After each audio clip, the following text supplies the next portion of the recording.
Let's see.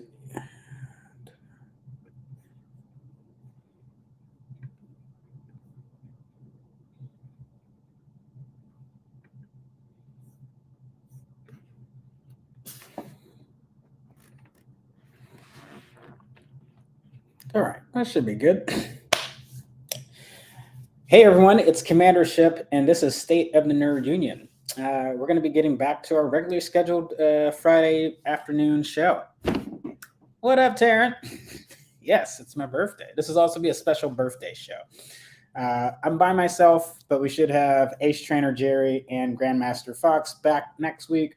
So this is our first week just to kind of get started back, and yeah, we'll hopefully be continuing on, and then we'll have some. Hopefully, have some Terrans on every stream. Thank you. Hopefully, have some updates on what's going to be happening, Patreon and stuff wise, along with that. If you are on our Patreon, you might have noticed we simplified a lot of stuff there. So again, I'll talk about that at the end of the show. So this show is going to be quick because we got quick bites, a little bit for the cinephiles. There's not a lot of game news because a lot of the game shows are about to come out. Sony State of Play. There's been some stuff on Nintendo, and Xbox will have their showcase coming up. So we probably aren't hearing a whole lot just because those shows have not aired yet. So I wouldn't imagine anyone good have been starting stuff on a green screen. I mean, I've tried it with the Talk Studio, the Streamlabs. I'm not in love with the outline that it leaves, so it's not my favorite. But we could see. It's right. Because we could throw graphics and stuff in different spots like that. So that'd be cool. So I think that would be fine. A whole backdrop. We got the studio. We're working on the stuff in the basement. And actually, we've got a person coming to check out the basement next Friday. So we're making some progress. If people remember what the original plan was, I know it's been now a year ago when I moved into this house. The idea was I had a full basement to use, and I could shoot the show State of Nerd Union down there. And while it's not flooding, it's just not conducive yet. So we're getting someone in there to look at that. Hopefully, get a lot of that adjusted. So there's no point in building studio stuff down there if we just know we're going to have to tear it out because there's water problems. So gonna get that hopefully resolved very soon. Shows will still continue here. Maybe I get like a setup that works behind me on here in my room. I'm also gonna be traveling, so need to figure out some cool spots to record when I'm traveling because that'd be good to think about too. It's like finding a cool spot to shoot when we're traveling. All right, for the Little Mermaid fans in the room for our quick bites.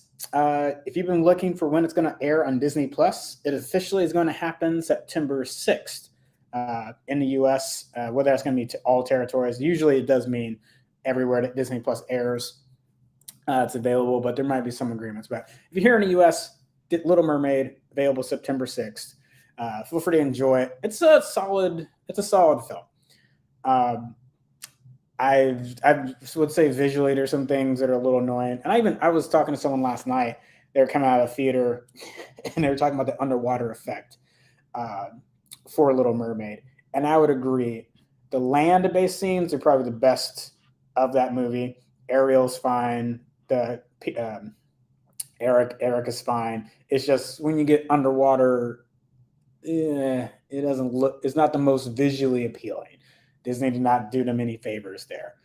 So hopefully, whenever the next live action one comes out, Lilo and Stitch, whenever, Moana. Actually, Moana's probably a really good one because you are going to have, I forget what the crab's name is in the fight down there, voiced by Jermaine Clements. That's another one where if you have not shored this up, it could rear its ugly head. But there's a lot of land-based or island scenes for Moana, so that should hopefully be fine.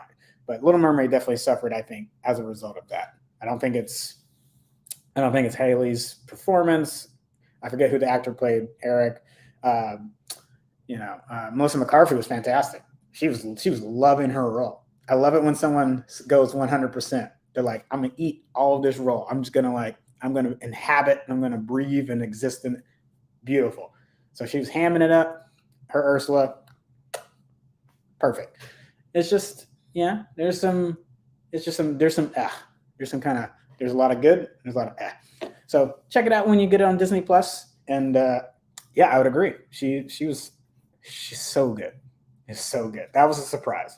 I like the other things, but that was a surprise. I'm glad she came in 100%. That's all of our quick bits. See, I told you the show's gonna go quick. For the Cinephiles, our movies and TV segment. If you've been trying to watch Oppenheimer in 70 millimeter, in the full 70 millimeter IMAX, there's some more screenings happening. Initially, and this run's been extended more and more, but it got extended to August 17th. So it's cool. It's like, all right, that's next weekend. It's going all the way until August 31st. So, and that's not going to be every theater. Some theaters are probably going to stop and pull back. But there's not like another big IMAX movie coming out for a bit. I think Blue Beetle was supposed to have a little bit of IMAX time. I don't think that's going to happen now. And I'll talk about, maybe I'll spend some time at the end, talk about that. We got a movie show coming up next week. I'm definitely going to dive into the box office numbers because it's interesting. Barbie hit the $1 billion mark last weekend, but there's also some things in range for it. I don't think it's not going to get the $2 billion.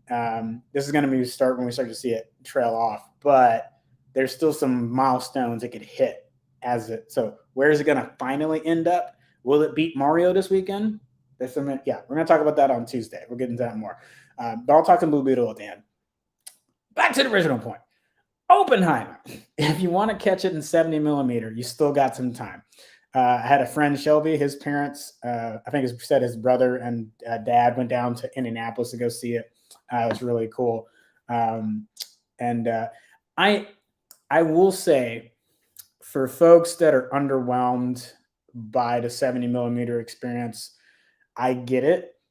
I made the same criticism when Quentin Tarantino, while as much as I love that he was making a push for 70 millimeter for people to go see it, when he made The Hateful Eight, and I went and saw it, it is crisper, it's warmer, it captures a lot more, but big screen formats have kind of taught us as audience to expect a little more spectacle. So not having that, because Hateful Eight is really not that kind of movie, you know. I could think of Inglourious Basterds might have been a better one for 70 millimeter. Django probably would have been a better one for 70 millimeter, just because while there's still some intimate scenes and houses and things like that, there's still some sprawling landscape stuff. And the first opening scenes for Hateful Eight are great when you got the 70 millimeter and it's the carriage coming up to the haberdashery. It's coming up there, like that's cool. But then you're in a cabin for the rest of the movie. And the 70 mil, as much as it does help with pulling in a lot of people's expressions and the way characters' faces just look on 70 millimeter is fantastic. It's great. So I highly advocate for it. When it's only that, yeah.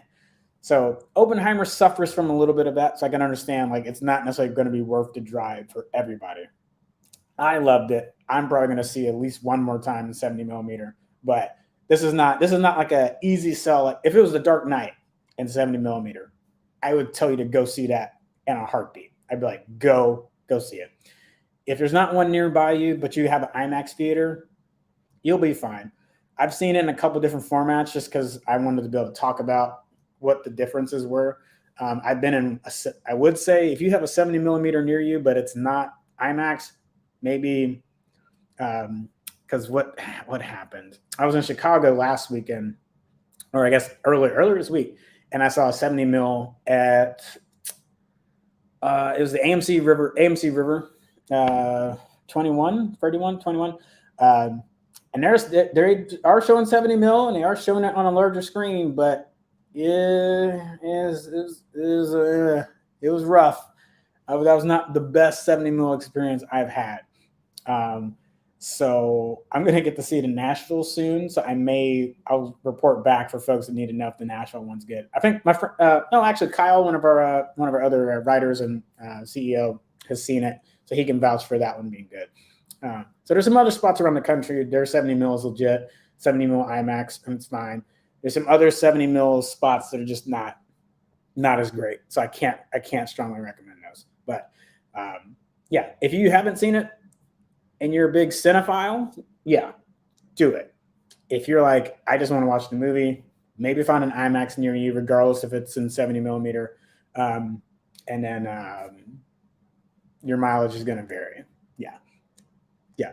I know the cinephiles are cringing. They're like, how dare you not recommend? It's not for everybody. It's not for everybody. Okay. So just be all right. Cool. We got two more things on cinephiles, and the other one, I'm actually really excited about the last one. We'll talk real quick about Twisted Metal. Apparently, it's one of Peacock's biggest streaming debuts. It's doing really well on the streamer, and it's comparing very favorable to their other comedies and stuff. And I've watched a couple episodes, and it's rough. It's kind of rough around the edges of certain spots. There was that one clip that came out about Sweet Tooth and Anthony Mackie's character, and I was like, yeah, I'm not quite enjoying that. And then later on in the clip, I ended up liking it. I was like, oh, okay. So when I saw the first couple episodes, and I need to finish it to be clear, so I haven't seen everything. When I was like, okay, I can see why some people like this, and it's not being reviewed the highest, right? Because there's a couple things maybe you clean up, but it's definitely fun. I'm surprised by how much fun that show is, which is sometimes something a lot of movies or shows, especially when they're adapting a video game property that already doesn't have a story to really begin with, and you got to make your own stuff up for something that's going to be. Twisted Metal is a ridiculous premise. It's ridiculous. It's like a death race, Running Man, Arnold Schwarzenegger. It's in that vein. So, like, if Running Man tried to be serious, I could see a version of that might work, but it's also, I'm okay. I'm okay that there's a little bit of slapstick in that movie.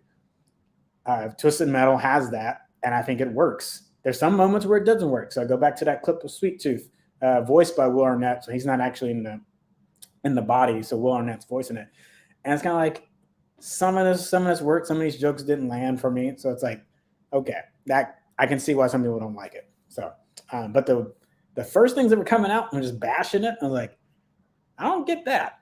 I don't quite see that on my end. The last cinephile note I want to talk about, and this is big, and it's just Marvel VFX artists for right now. It doesn't necessarily include CGI artists, but they could get molded into this, because the VFX artists are not solely CGI. It's going to be other components that are done on set or prepped for things that are going to happen. So VFX is not a catch-all for CGI.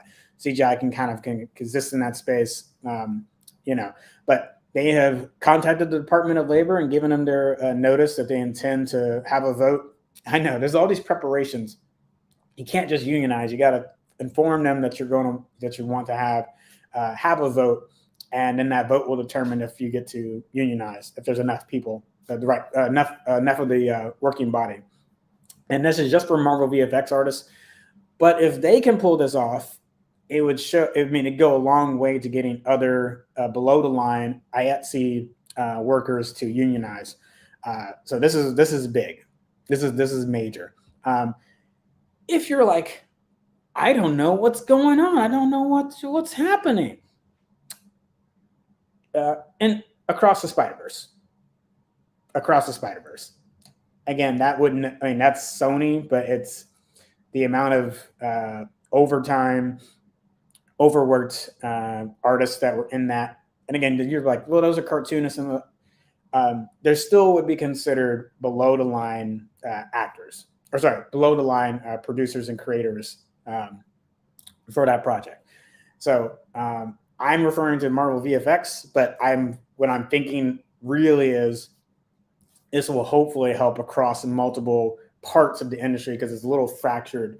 Again, you got your cartoonists in one guild and bucket, VFX artists usually under IATSE. But again, not everyone has been unionized and worked like that, so they need to get under that protection.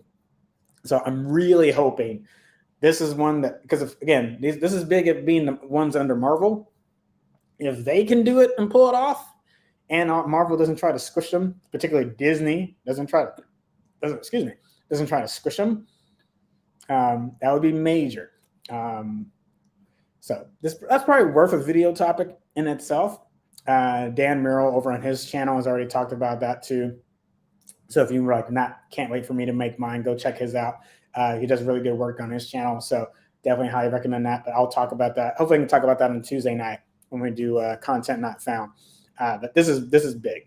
That on top of the actor strike and the writer strike, and if we get any other below the line guilds to strike, could really, it's gonna suck content wise, but there's all these thousands of other movies that have been released, so I can just talk about those until we get new movies. So it sucks financially in a lot of ways for a while, and there's not gonna be a lot of new stuff coming out for a bit, but we'll be okay. Now, same thing about the Beyond the Spider-Verse. It's not coming out next year. Just, and Phil Lord, Chris Miller, they need to get their process together to where we could feel comfortable backing their project. That we don't have anybody coming out of the woodworks being like, it was rough. It was rough. Or the CGI artists and CGI art houses under Marvel that are overworked or have to rework a scene or agree to one contract under one amount of pay, not realizing how much overtime they're going to have to do. And they came in as the lowest bidder, which is a different problem in itself. You shouldn't agree to that. But that does not mean that Marvel should get to take advantage of you. There's a lot of blood, sweat, and tears that are not being compensated for or recognized in the current models. Marvel Disney is probably one of the biggest agitators in that space, but they're definitely far from the only ones doing it. So again, if this is kind of the first dominoes that need to fall in order to hopefully see some change and progress happen here. So I'm going to be keeping an eye on this, and as we keep the show going well into next couple months, keep reporting on it and let you know what happens. So again, game time. It's going to be short. Don't have a lot of things going on in game time. But we did report on this years ago. If you remember, China cracked down on the amount of video game usage by minors, particularly anyone 18 or younger, limiting them from I think the max was 180 minutes, so 3 hours at most. I apologize. I don't remember if that was I'll pull this up real quick. I don't remember if that was during the week or just per day.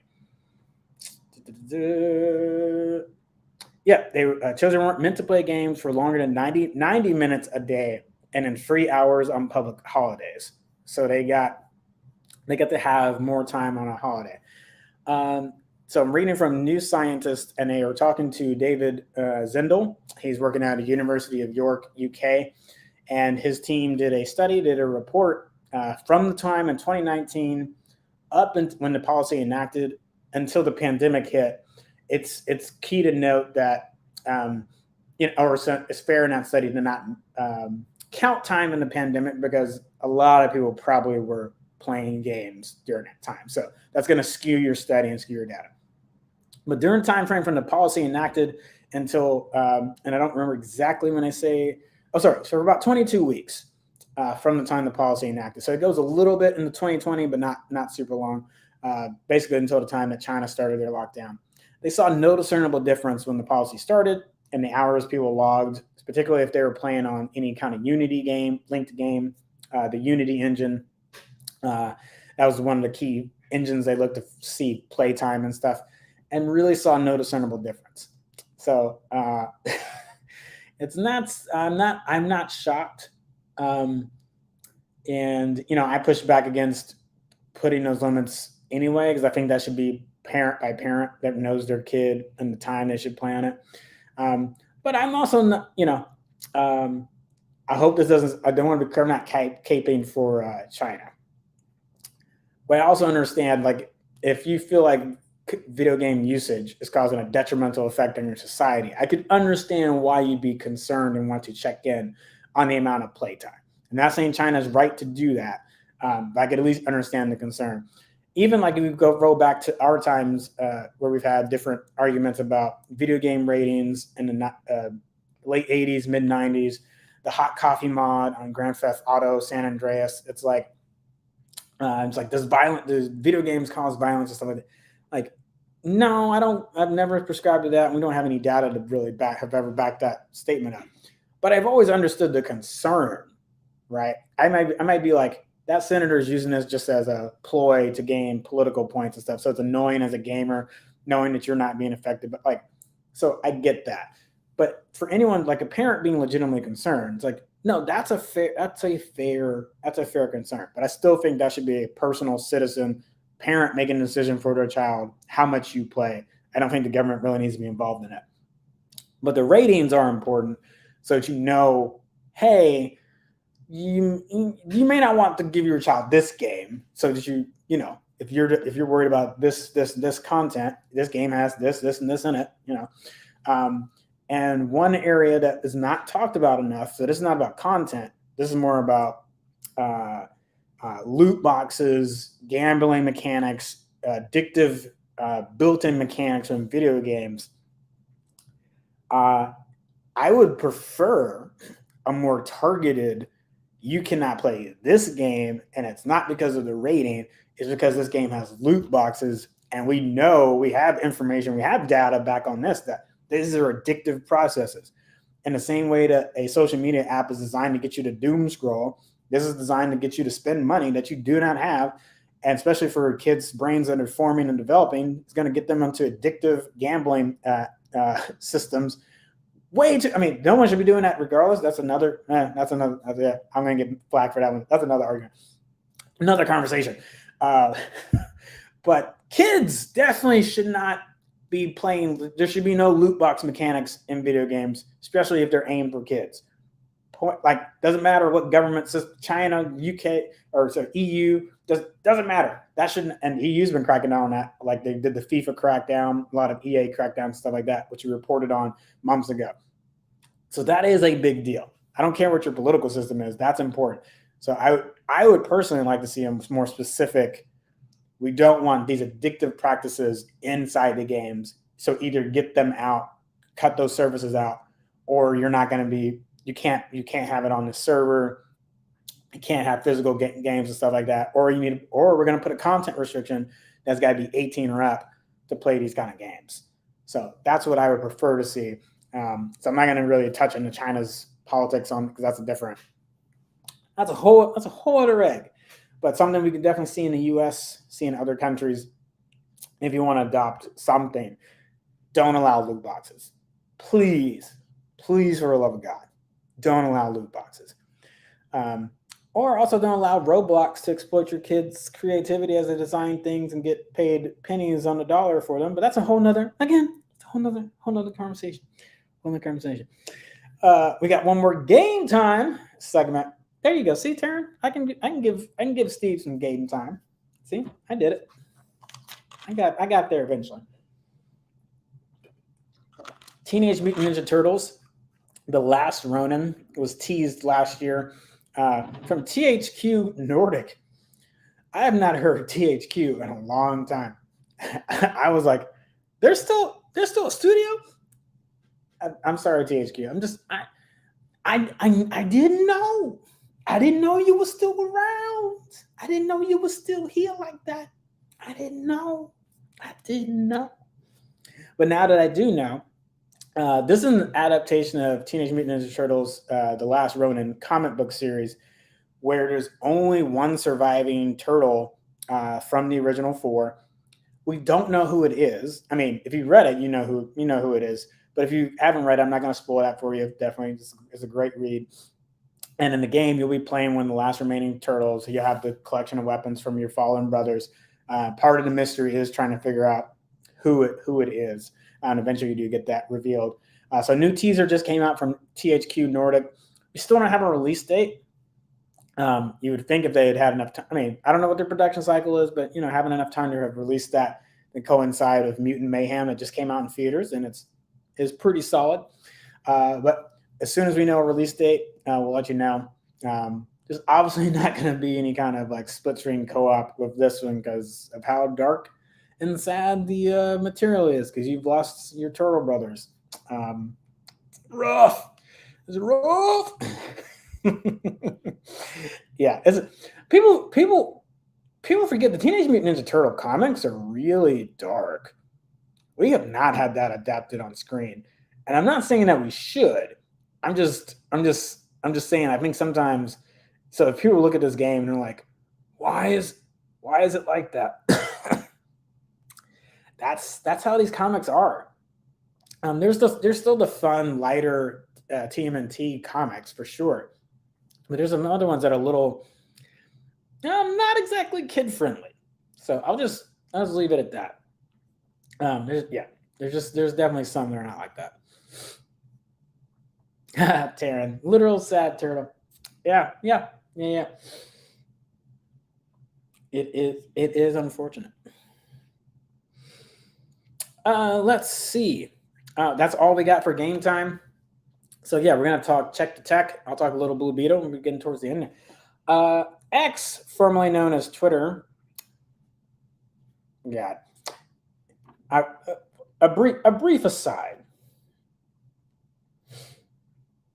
The rebrand is dumb. Everyone said that, so I'm not saying anything new. I will say I actually do like the logo.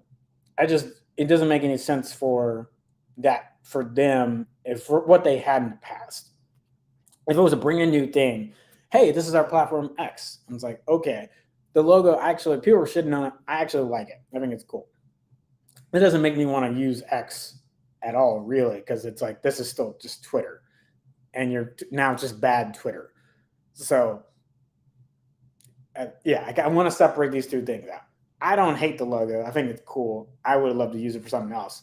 So I hate that it's being used for this and planned financial services and online banking. Like,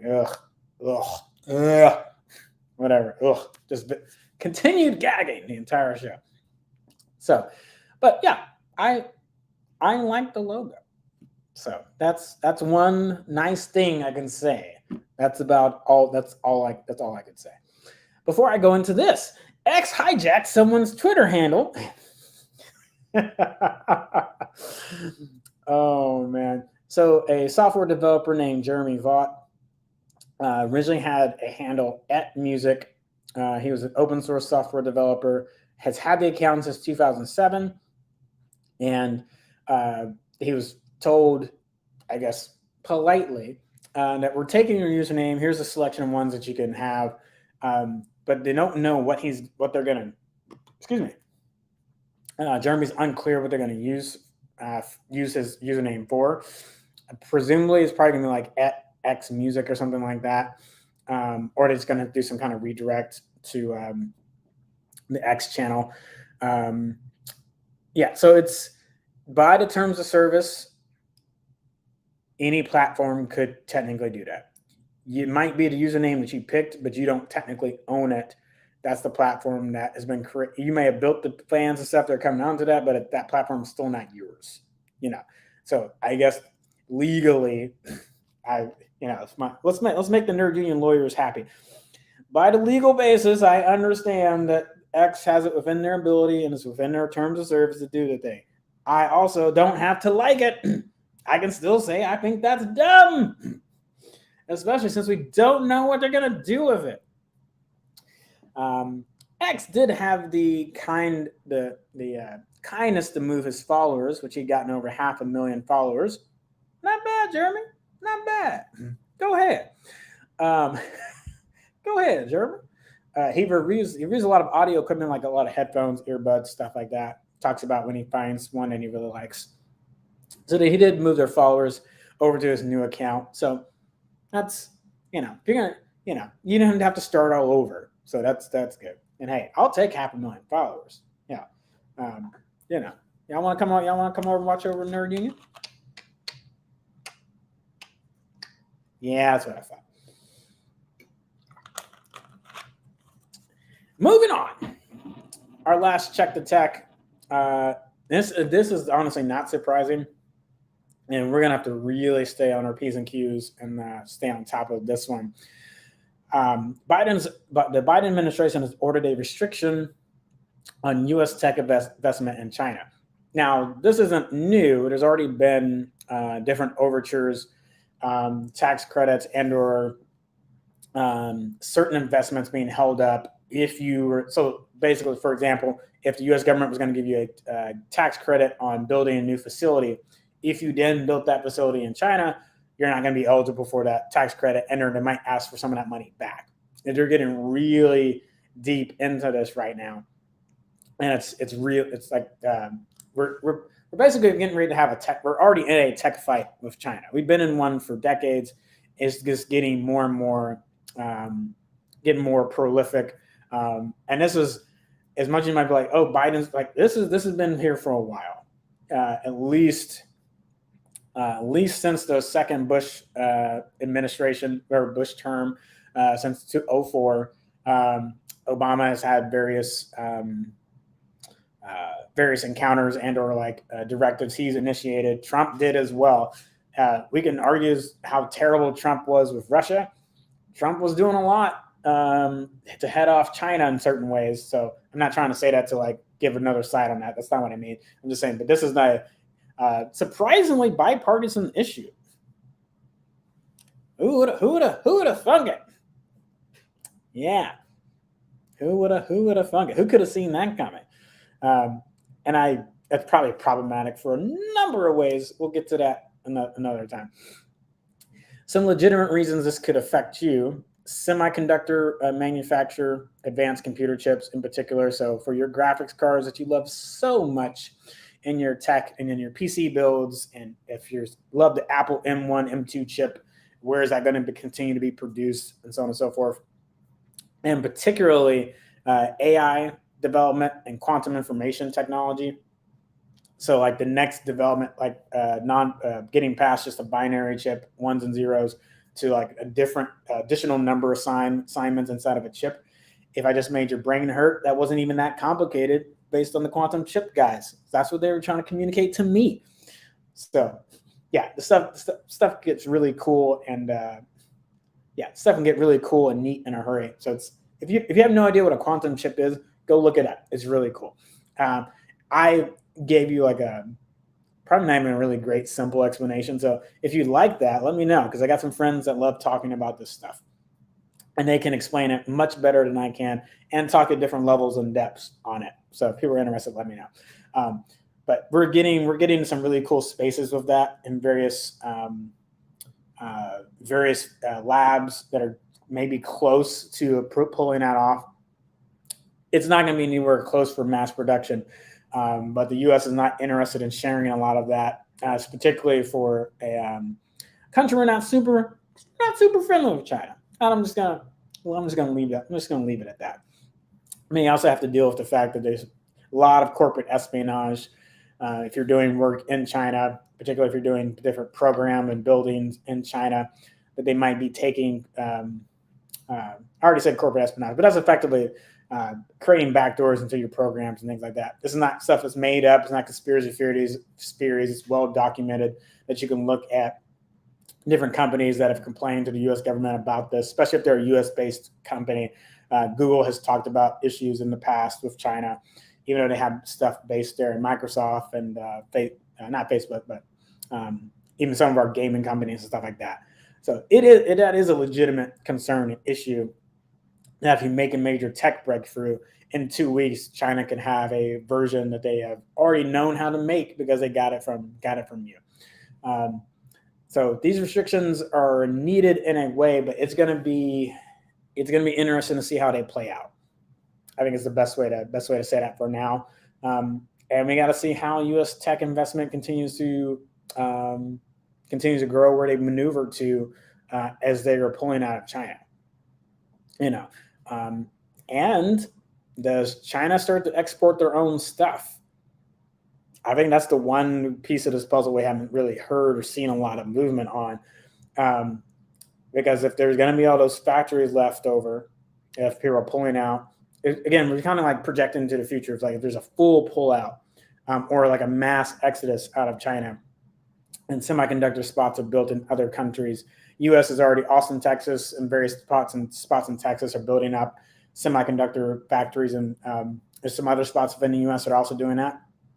So they're kind of quickly getting up to speed and moving stuff over. And it's not out of the realm of possibility to start seeing a massive wave away from there. So what does China do? If you still have the capability to build chips, there's still going to be massive tech demand. India is going to have India and Pakistan are going to have massive tech demand. There's other Brazil. There's other countries that are starting to get consume and use more tech. Nigeria, South Africa. So it's going to be interesting. I don't know for sure what's going to happen. As I think a lot of people don't know. But for the U.S., this makes a lot of sense. You can't keep continuing to have your firms targeted like that and be like, oh, everything's fine. It's fine. It's not. It's not. So we shall see how that plays out. That's all for Check the Tech. And we are near the end of the show. I do want to take a moment to talk about Blue Beetle because I like Blue Beetle as a character. I've liked different versions, the variations of them. And thinking recently was in some of the Teen Titan variations and Young Justice. I'm blanking. I feel like he was in Young Justice. I feel like he was. And then we're getting the Jamie Reyes version for the movie. I feel bad because my gut tells me this movie is gonna bomb, and I don't mean like the movie could be good. And I'm saying I'm not. To be clear, I'm not talking about the quality of the movie. That we could get in there and be like, oh, this movie's great, it's awesome. But man, I'm having a hard time seeing it do well. Like I've been pretty, with the exception of Barbenheimer. My box office predictions have been pretty, people thought The Flash was going to do okay. I'm like, no, I don't see it happen. I was right on that. Indy, I was like, I don't see Indy doing, nobody wants to go watch that. I was right on that. I felt Mission Impossible was going to have longer legs. And as much as people complain about like, oh, it's going to be a flop, I'm like, you shouldn't have placed it on the weekend that you did. So you're lucky to get the box office that you did. Yeah. So, and great. I hadn't got to that yet, but that's a great point. Taryn, the actors can't even go out and promote it right now. That definitely. So let's talk about that for The Flash. With everything that's happened. Sorry, with Ezra Miller, as another one where I'm like, he wasn't even really. He maybe did one or two press tours. One or two press showings, but he didn't speak a lot in any interviews. And in fact, then he just went ghosted. He was just gone. So I'm like, I don't know how you expect it. Like, I think sometimes press tour is a little overrated. Like everyone's like, oh, you gotta do them so you can. I'm like, the video clips help.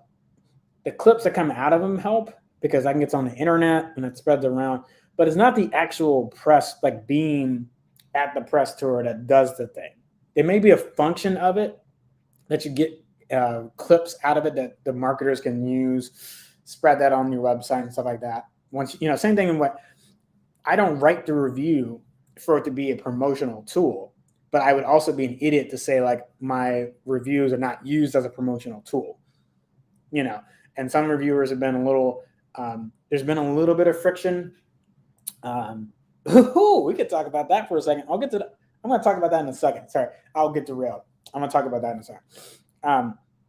But yeah, so real quick, it's just it'd be foolish to act as if my review and the access that I get as a result of saying I don't write that doesn't give me some privilege and access, and that's not used as a promotional tool. I'm going to get into that in more detail in a second. The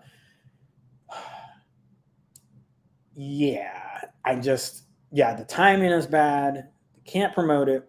Can't jump on social media and talk about it a ton. It's not going to get a waiver from SAG-AFTRA or WGA. So now, to be fair, it is Warner Brothers. I'm not really that concerned about it. You just made over $1 billion with Barbie. Like, you're going to be fine. There's probably 2 losses that you weren't expecting with The Flash and with the Flash and Blue Beetle. But you're gonna be okay. All right. You just made so much money hand over fist with one movie. Like these two, um, and the Flash may get close by the end of its run to, even if it doesn't break even. Excuse me, that hit may not be as hard as you think it is. Um, the one saving grace for Blue Beetle is what could happen. People could be fatigued from Barbie and Oppenheimer. We are seeing like Teenage Mutant Ninja Turtles and the Meg surprisingly did okay considering.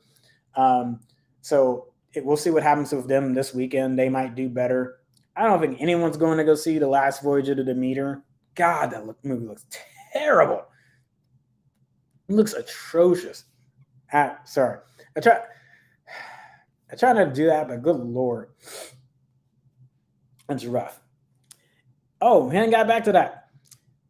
How's Blue Beetle kicking? Oh god, because there was an interview of Gal Gadot a while back.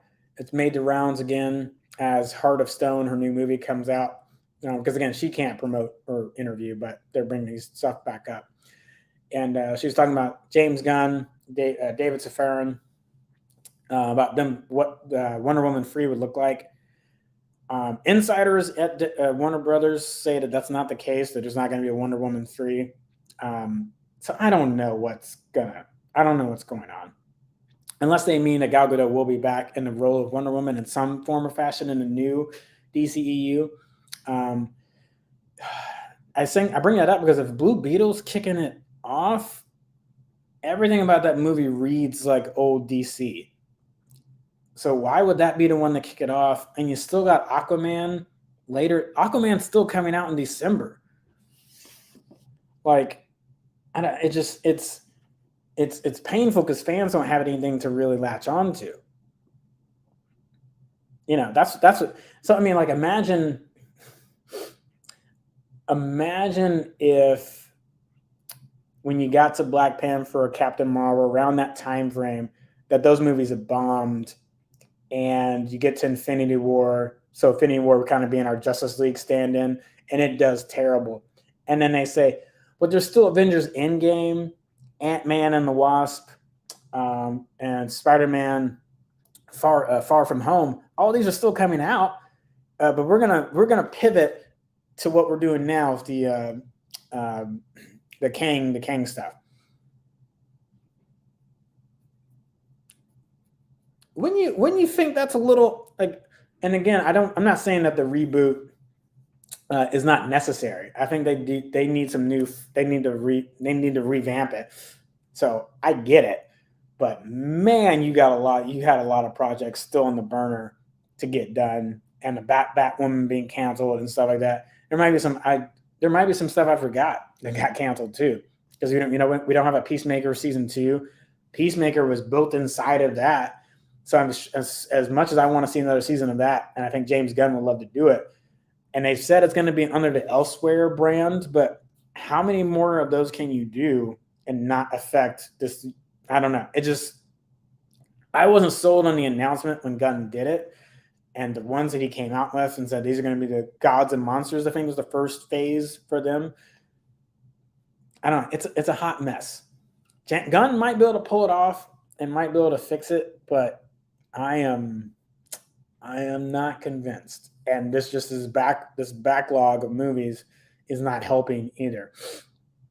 So Warner Brothers just doesn't want to like bite the bullet on the money they're losing. So they want to just get these out, make a little bit of money, and then start with Superman Legacy and the Creature Commandos, which is going to be a TV show. Although we have no update because of everything being installed, like when that's actually going to happen. So there you go. Let's see what Terrence said. Yeah, Superman. Yeah, that's what I'm going to say. It's like Superman Legacy has got to be it doesn't make sense for Blue Beetle to be it. I feel bad. I feel really bad for it because I don't see. I mean, prove me wrong, folks. I don't have an advanced. Unfortunately, I don't have an advanced screening of it, so I can't recommend it to you. So I'm not trying to tell you just, hey, just go watch it. Like, I don't do that. I always say that if I've seen it and can vouch for it. So I'm in the unfortunate space where I feel like this is leading towards a disaster, and I don't have enough information to give you to say like you should go support it. So I don't know. I don't know. People watch. You know what? I could, but I could go this way. People watch a lot of bad DC movies, so I doubt it's gonna be. It can't. It can't. I would be surprised if it'd be worse than any of those. So if you've been okay with the quality of them so far, you'll probably be fine with this. And let's hope, fingers crossed, that it's actually better, better than advertised, better than we think it will be. So again, please, I hope no one's taking that just means disparaging Blue Beetle. I'm just reading the tea leaves of the box office situation that we're in right now. And I don't know. Maybe it's got a late August push in it that I'm not familiar with. That could happen. It is not uncommon. It's not unprecedented. Because do y'all remember when Guardians came out? Does anyone remember when that came out? It came out in the August time frame. It was an August movie. It might have been a summer box office movie, but it came out in August, which is usually kind of like the end. It's usually that's it. It's usually about it. And Guardians did pretty well. So Beetle, if it needs to be good, but if it's good and word of mouth is strong and schools are starting back and people have something to watch, that could be the thing that saves this. And if I were Warner Brothers, I'd be running ads left, right. People should see nothing but Blue Beetle. You should be doing some early fan access events like you were doing for The Flash to try to save its ass. Yeah, and I haven't seen one pop up on my screen for Blue Beetle, but they need to be doing that too. That might be the only way to kind of get some energy behind this, get some energy momentum behind it. So it has a strong weekend. Maybe that carries it through as schools are starting. But yeah, I don't know. I don't want to be a naysayer. I don't want to be that guy. So you said LA Blue Beetle is everywhere, and that makes sense for the Latin American community. Yeah, I'd be have ads out the ass in LA. Yeah, man, you better shoot. Like you ain't read a demographic report. You better shoot, man. I don't know. So I'll let you know. I'll get to see it next week. Just a regular screening, not a press screening. And I'll let you know what I think. Hopefully, I hope it's something I can recommend. Because if it's good, hopefully they can find a way to wrap it into the current DCU and whatever it's going to look like going forward. Yeah. Hey, that's all we got. That's all we got. Let's not extend this out any longer. I do love you all. Love talking to you, Taryn. Thank you for joining the show, for joining on the thread, talking to me. Coming up this week, we got a couple different articles. Movies. I got to watch Shortcomings, Randall Park's new movie, his directorial debut. It is fantastic. Look for the written review coming out this weekend and a video review also this weekend. It's a lot of fun. If it's playing in your area, it came out last week. Definitely recommend it. Also coming out this weekend, Pod Generation, Chiwetel Ejiofor and Emilia Clarke, Game of Thrones, and Chiwetel is out of Doctor Strange. Played Mordo. Funny. My screening that I got to watch this at in Sundance was in tears. It's really good. It's solid. Some of the reviews are really low on it. I wasn't quite vibing with my other reviewers on their impressions on the movie. Like again, it's not gonna blow you away, but it's a really good comedy with a nice sci-fi premise regarding reproduction, women's autonomy and rights. And that might sound like it's going to be a bad time. It's actually really great exploration of what the future could look like if women could have babies without being attached to them. Literally, they get these pods. They get to have their babies separate. And while there's definitely some conversations on the detachment that can happen by technology replacing a piece of us. There's also this counter argument happening in the movie, like, but what could this open up? And it's really good. So I love it. I reckon if it's playing in your area, it's going to be limited release. It comes out this weekend. I highly recommend Pod Generation. So it's thoughtful. You're going to laugh, and there's just just immediate scenes of the men in this movie holding the pod. It's hilarious. It's great, and a really good conversation. So that's what we got coming up movie-wise. State and Reunion will be back next Friday. Should have Ace Trainer Jerry and Grandmaster Fro joining me on that. So if you like this, go check out our Patreon. We got a super low tier. If you just like what we do and want to support us, you can go check that out. It's just $3.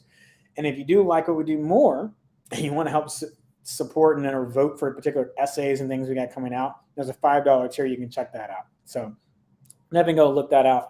I gotta go do some other stuff. I got blues tonight. I got some dancing tonight. It's my birthday. I'm gonna go get a drink, have a steak or something like that. Gonna have some fun.